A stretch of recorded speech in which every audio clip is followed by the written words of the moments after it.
ಸಮಾರಂಭದಲ್ಲಿ ಜನವರಿ ಮತ್ತು ಫೆಬ್ರವರಿ ಮಾಸಪತ್ರಿಕೆ ನಿಮ್ಮೆಲ್ಲರ ಸಮ್ಮುಖದಲ್ಲಿ ಅನಾವರಣಗೊಳ್ಳಲಿದೆ. ನಿಮ್ಮ ಸುತ್ತಮುತ್ತಲಿನ ವಾತಾವರಣ ಹೇಗೆ ಇರಲಿ, ನಿಮ್ಮ ಪ್ರಾಮಾಣಿಕತೆ ಹಾಗೂ ನೈತಿಕ ಮೌಲ್ಯಗಳನ್ನು ಕಾಯ್ದುಕೊಳ್ಳುವ ಅವಕಾಶ ನಿಮಗೆ ಇದ್ದೇ ಇರುತ್ತದೆ.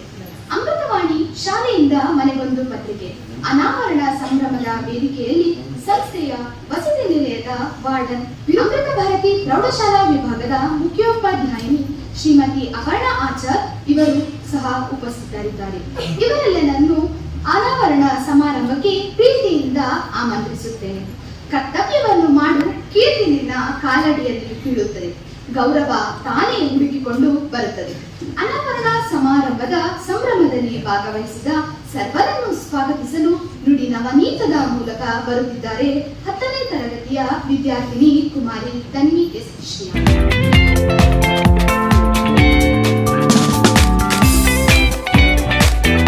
ಅಮೃತವಾಣಿ ಶಾಲೆಯಿಂದ ಮನೆಗೊಂದು ಪತ್ರಿಕೆ ಅನಾವರಣ ಸಂಭ್ರಮದ ವೇದಿಕೆಯಲ್ಲಿ ಅಮೃತ ಭಾರತಿ ವಸತಿ ನಿಲಯದ ಗಾರ್ಡನ್ ಶ್ರೀ ವಿರೂಪಾಕ್ಷ ಸ್ವಾಮಿ ಉಪಸ್ಥಿತರಿದ್ದರು. ಇವರಿಗೆ ಕಾರ್ಯಕ್ರಮದ ಪರವಾಗಿ ಸ್ವಾಗತವನ್ನು ಸಲ್ಲಿಸುತ್ತೇನೆ. ಸಂಸ್ಥೆಯ ಮುಖ್ಯೋಪಾಧ್ಯಾಯಿನಿ ಶ್ರೀಮತಿ ಅಪರ್ಣಾ ಆಚಾರ್ ಉಪಸ್ಥಿತರಿದ್ದಾರೆ. ಇವರಿಗೆ ಕಾರ್ಯಕ್ರಮದ ಪರವಾಗಿ ಸ್ವಾಗತ ಸಲ್ಲಿಸುತ್ತೇನೆ. ಜನವರಿ ಮತ್ತು ಫೆಬ್ರವರಿ ಮಾಸದ ಪತ್ರಿಕೆಯ ಪ್ರಾಯೋಜಕರು ಸದಾ ನಮ್ಮೊಂದಿಗೆ ಆರ್ಥಿಕ ಶಕ್ತಿಯಾಗಿ ನಿಲ್ಲುವಂತವರು ಪೋಷಕರು. ಅವರ ಪರವಾಗಿ ಈ ತಿಂಗಳು ಸಂಸ್ಥೆಯ ವಿದ್ಯಾರ್ಥಿಗಳು ಕೈಜೋಡಿಸಿದ್ದಾರೆ.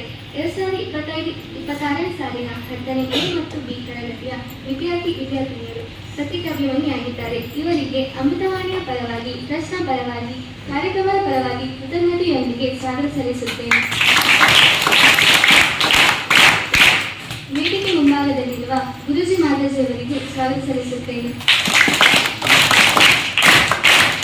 ವಿದ್ಯಾರ್ಥಿಗಳ ಬಹುಮುಖ ಪ್ರತಿಭೆಯನ್ನು ಅನಾವರಣಗೊಳಿಸುವ ಸುಂದರವಾದ ವೇದಿಕೆಯಾಗಿ ಕೆಲಸ ಮಾಡುತ್ತದೆ. ಈ ಸಂದರ್ಭದಲ್ಲಿ ಅಮೃತವಾಣಿ ನಿರಂತರವಾಗಿ ಸಾಗಲು ಮಾರ್ಗದರ್ಶನ ನೀಡಿದ ಮತ್ತು ಮಾಡುತ್ತಿರುವ ಅಮೃತ ಭಾರತಿ ಟ್ರಸ್ಟಿನ ಸರ್ವರನ್ನು ನೆನಪಿಸಿಕೊಂಡು ಕೃತಜ್ಞತೆಯನ್ನು ಸಲ್ಲಿಸುತ್ತೇನೆ. ನಮ್ಮ ಸಂಸ್ಥೆಯ ಪೋಷಕರು 13 ವರ್ಷಗಳಿಂದ ಅಮೃತವಾಣಿ ಪತ್ರಿಕೆಗೆ ಆರ್ಥಿಕ ಶಕ್ತಿಯಾಗಿ, ಪ್ರೇರಣೆ ಶಕ್ತಿಯಾಗಿ ಪತ್ರಿಕೆಯ ಬೆಳವಣಿಗೆಗೆ ಕೈಜೋಡಿಸಿದ್ದಾರೆ. 13 ವರ್ಷಗಳಿಂದ ಪ್ರತಿ ತಿಂಗಳು ಅನಾವರಣಗೊಳ್ಳುವಲ್ಲಿ ಸಹಕರಿಸಿದವರು 10ನೇ ತರಗತಿಯ ವಿದ್ಯಾರ್ಥಿಗಳ ಪೋಷಕರು. ಅವರೆಲ್ಲರನ್ನು ನೆನಪಿಸಿಕೊಂಡು ಜನವರಿ ಮತ್ತು ಫೆಬ್ರವರಿ ತಿಂಗಳ ಪತ್ರಿಕೆಯ ಅನಾವರಣದ ಕಡೆಗೆ ನಿಮ್ಮನ್ನು ಕೊಂಡೊಯ್ಯುತ್ತಿದ್ದೇನೆ.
ಮೊದಲಿಗೆ ನಾವು ಬರವಣಿಗೆ ಎಂದರೇನು, ಯಾಕೆ ಬರವಣಿಗೆ ಮಾಡಬೇಕು, ಓದೋದ್ರಿಂದ ಎಷ್ಟು ಉಪಯೋಗ, ನಾವೇನು ಓದ್ತೇವೆ ಬಾಯಲ್ಲಿ, ನೀವು ಒಂದ್ಸಲ ಬರೆದ್ರೆ ಅದು 3 ಸಲ ಓದಿದಂತ ಲೆಕ್ಕ.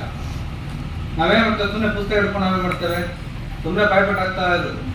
ನಾವು ಬಾಯ್ಪಾಠ ಹಾಕಿದ್ರು ಕೂಡ ಎಕ್ಸಾಮಲ್ಲಿ ನಾವೇನು ಬರ್ತೀವಿ ಆಗುತ್ತೆ. ಬರವಣಿಗೆ ಚಂದ ಇರುತ್ತೆ, ಹ್ಯಾಂಡ್ ರೈಟಿಂಗ್ ಹೆಂಗಿರುತ್ತೆ, ಸ್ಪೆಲ್ಲಿಂಗ್ ಮಿಸ್ಟೇಕ್ ಹೆಂಗಿರುತ್ತೆ, ಅವೆಲ್ಲ ನಾವು ಬಾಯ್ಪಾಠದಲ್ಲಿ ಗೊತ್ತಾಗೋದಿಲ್ಲ. ನಾವು ಮಾತಾಡುವಾಗ ನಮ್ಮ ಭಾಷೆ ಚೆನ್ನಾಗಿರುತ್ತೆ, ನಾವು ಬರವಣಿಗೆ ಬಂದಾಗನೇ ನಮ್ಗೆ ಗೊತ್ತಾಗುತ್ತೆ ಎಷ್ಟು ಮಿಸ್ಟೇಕ್ ಇದೆ. ನೀವು ಕೇವಲ ಎಕ್ಸಾಮ್ ಪೇಪರ್ ನೋಡಿದ್ರೆ ಗೊತ್ತಾಗುತ್ತೆ. ಅದಕ್ಕೆ ನಾವೇನು ಮಾಡಬೇಕು, ಬರವಣಿಗೆ ಯಾಕೆ ಇಂಪಾರ್ಟೆಂಟು ಲೈಫಲ್ಲಿ.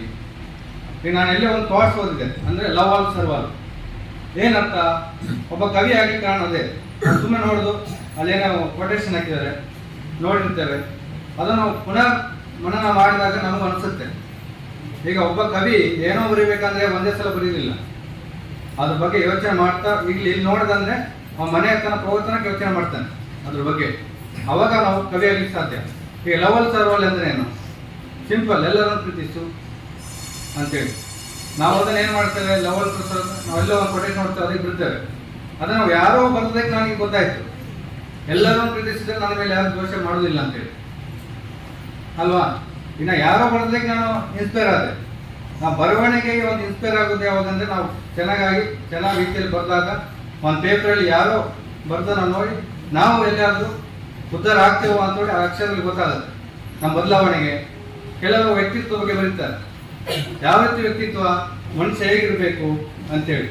ನನ್ನ ಸಂಸ್ಥೆಗೆ ನಾವೆಲ್ಲ ನೋಡಿರುವುದಿಲ್ಲ, ಯಾರು ಚೆನ್ನಾಗಿ ಬರ್ದಿರ್ತಾರೆ ಪೇಪರಲ್ಲಿ. ಓ ಈ ಥರ ಯಾವ ಗುರುಜಿಗೆ ಯಾರು ಬರ್ದಿರ್ತಾರೆ, ನಾವು ತೆಗೆದು ಈ ಥರ ಫಾಲೋ ಮಾಡಿದ್ರೆ ನಮ್ಮ ನಿಯಮಗಳು ಫಾಲೋ ಮಾಡಿದ್ರೆ ನಮ್ಮ ಜೀವನ ಉದ್ಧಾರ ಆಗುತ್ತೆ, ಡಿಸಿಪ್ಲಿನ್ ಹಾಕಬೇಕು ಎಲ್ಲ ಬರ್ದಿರ್ತಾರೆ ನೀಟಾಗಿ. ನಾವೇನು ಮಾಡ್ತೇವೆ, ಪೇಪರ್ ಓದ್ತೇವೆ. ಆ ಪೇಪರ್ಲಿ ಓದೋನು ಯಾರು ಬರ್ದಿರ್ತಾರೆ ಅವ್ರನ್ನ ಧನ್ಯವಾದ ಹೇಳಬೇಕು. ಯಾಕಂದ್ರೆ ನಾವು ಇಲ್ಲಿ ಓದಿರೋದಿಲ್ಲ ಕರೆಕ್ಟಾಗಿ, ಯಾರೊಬ್ಬ ನೀಟಾಗಿ ಕೊಟ್ಟಿರ್ತಾನೆ ಪಾಯಿಂಟ್. ಈಗ ನಾವು ಬೆಳಿಗ್ಗೆಯಿಂದ ಎದ್ದರಿಗಿಂದ ನೈಟ್ ಇರೋ ತನಕ ಹೆಂಗೆ ಇರಬೇಕು ಎಂಬುದನ್ನು ನೀಟಾಗಿ ತಿಳಿಸ್ತಾರೆ. ನಾವು ಯಾವುದೋ ಪೇಪರ್ ಓದಿದಾಗ ಅದನ್ನು ಅಳವಡಿಸ್ಕೊಳ್ಬೇಕು.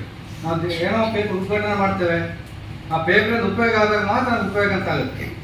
ಅದಕ್ಕೆ ಮಕ್ಕಳು ಆದಷ್ಟು ಬರವಣಿಗೆಯಲ್ಲಿ ಮತ್ತು ಬರವಣಿಗೆ ಬರೆಯುವುದರಿಂದ ನಮಗೆ ಬೆನಿಫಿಟ್ ಜಾಸ್ತಿ. ಏನೋ ನಾವು ಜೀವನದಲ್ಲಿ ಮುಂದೆ ಬರಬೇಕಂದ್ರೆ ಬರವಣಿಗೆ ಇಂಪಾರ್ಟೆಂಟ್ ಆಗುತ್ತೆ.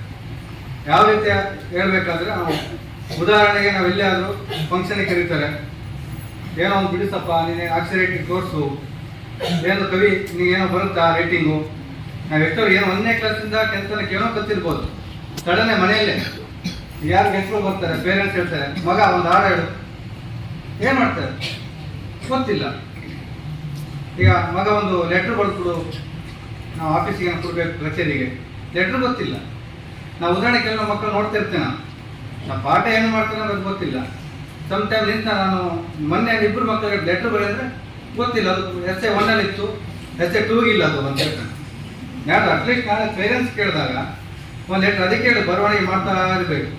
ಲೆಟರ್ಸ್ ಒಂದು ಬರವಣಿಗೆ ಒಂದು ಕಲೆ, ಪ್ರಬಂಧ ಎಲ್ಲ ಒಂದು ಕಲೆ, ಅದು ಎಲ್ಲರಿಗೂ ಬರಲಿಕ್ಕೆ ಆಗುದಿಲ್ಲ. ನಾವು ಪ್ರಬಂಧ ಬರಬೇಕಾದ್ರೆ ನಾವು ತಲೆ ಶಾರ್ಪ್ ಉಪಯೋಗಿಸ್ಬೇಕು, ಏನು ವರ್ಡ್ ಉಪಯೋಗಿಸ್ಬೇಕು, ಭಾಷೆ ಹೆಚ್ಚು ಸ್ಪಷ್ಟತೆ ಬೇಕು.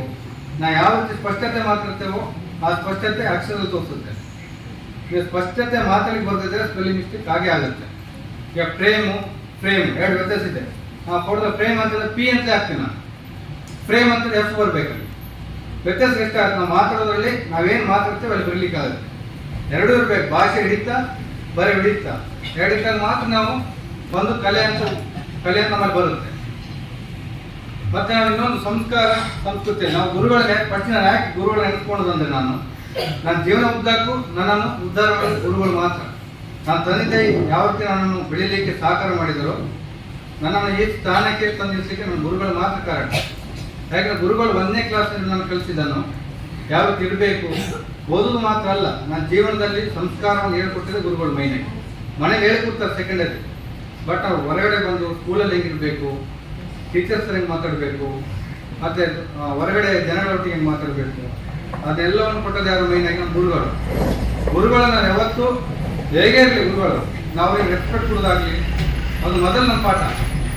ಆಮೇಲೆ ನಾವೇನೋ ಮಾತಾಡ್ಬೋದು, ಗುರುಗಳನ್ನು ನೆಗ್ಲೆಕ್ಟ್ ಮಾಡೋದು ಯಾವುದಿಲ್ಲ. ನನಗೆ ಏನೇ ಒಂದು ಗುರು ಹೇಳ್ಕೊಡ್ತಾ ಅಂದರೆ ನಾನು ಒಳ್ಳೇದಕ್ಕೆ. ಈಗ ಏನೋ ಒಂದು ಅಪ್ಪಿತಪ್ಪಿ ಆಗಿರುತ್ತೆ, ಅದು ಮುನ್ಸೂಚನೆ ಇರುತ್ತೆ, ಹಿಂಗಾಗ್ತಿದೆ ನನ್ನ ಗುರುಗಳು ಹೇಳಿ ಹೋಗಿದ್ದಾರೆ ಅಂತೇಳಿ.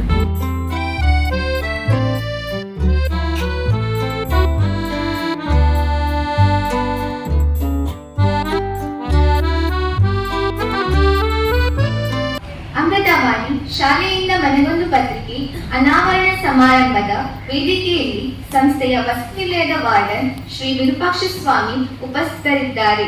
ಇವರಿಗೆ ಕಾರ್ಯಕ್ರಮದ ಪರವಾಗಿ ಅಮೃತ ವಂದನೆಗಳನ್ನು ಸಲ್ಲಿಸುತ್ತೇನೆ. ಜನವರಿ ಮಾಸದ ಪತ್ರಿಕೆಯ ಆರ್ಥಿಕ ಶಕ್ತಿಯಾಗಿ ಉಪಸ್ಥಿತರಿದ್ದಾರೆ 10ನೇ ತರಗತಿಯ ಎ ಮತ್ತು ಬಿ ವಿಭಾಗದ ಸ್ಥಳೀಯ ವಿದ್ಯಾರ್ಥಿಗಳು. ಇವರಿಗೆ ಅಮೃತ ಭಾರತಿ ಟ್ರಸ್ಟ್ನ ಪರವಾಗಿ ಅಮೃತವಾಣಿಯ ಪರವಾಗಿ ಈ ಕಾರ್ಯಕ್ರಮದ ಪರವಾಗಿ ಅಮೃತ ವಂದನೆಗಳನ್ನು ಸಲ್ಲಿಸುತ್ತೇನೆ. ಫೆಬ್ರವರಿ ಮಾಸದ ಪತ್ರಿಕೆಯ ಆರ್ಥಿಕ ಶಕ್ತಿಯಾಗಿ ಬೆಂಬಲಿಸಿದ 10ನೇ ತರಗತಿ ಎ ಮತ್ತು ಬಿ ವಿಭಾಗದ ವಿದ್ಯಾರ್ಥಿನಿಯರು ಇವರಿಗೆ ಅಮೃತವಾಣಿ ಪರವಾಗಿ ಅಮೃತ ವಂದನೆಗಳನ್ನು ಸಲ್ಲಿಸುತ್ತೇನೆ. ವೇದಿಕೆಯಲ್ಲಿ ಸಂಸ್ಥೆಯ ಪ್ರೌಢಶಾಲಾ ವಿಭಾಗದ ಮುಖ್ಯೋಪಾಧ್ಯಾಯಿನಿ ಶ್ರೀಮತಿ ಅಪರ್ಣಾ ಆಚಾರ್ ಉಪಸ್ಥಿತರಿದ್ದಾರೆ. ಇವರಿಗೂ ಕೂಡ ಅಮೃತ ವಂದನೆಗಳನ್ನು ಸಲ್ಲಿಸುತ್ತೇನೆ. ವೇದಿಕೆಯ ಮುಂಭಾಗದಲ್ಲಿರುವ ಗುರೂಜಿ ಮಾತಾಜಿ ಅವರಿಗೂ ಅಮೃತ ವಂದನೆಗಳನ್ನು ಸಲ್ಲಿಸುತ್ತೇನೆ. ಈ ಕಾರ್ಯಕ್ರಮದ ಕೇಂದ್ರ ಬಿಂದುಗಳಾದ ವಿದ್ಯಾರ್ಥಿ ವೃಂದಕ್ಕೂ ಕೂಡ ಅಮೃತ ವಂದನೆಗಳನ್ನು ಸಲ್ಲಿಸುತ್ತೇನೆ.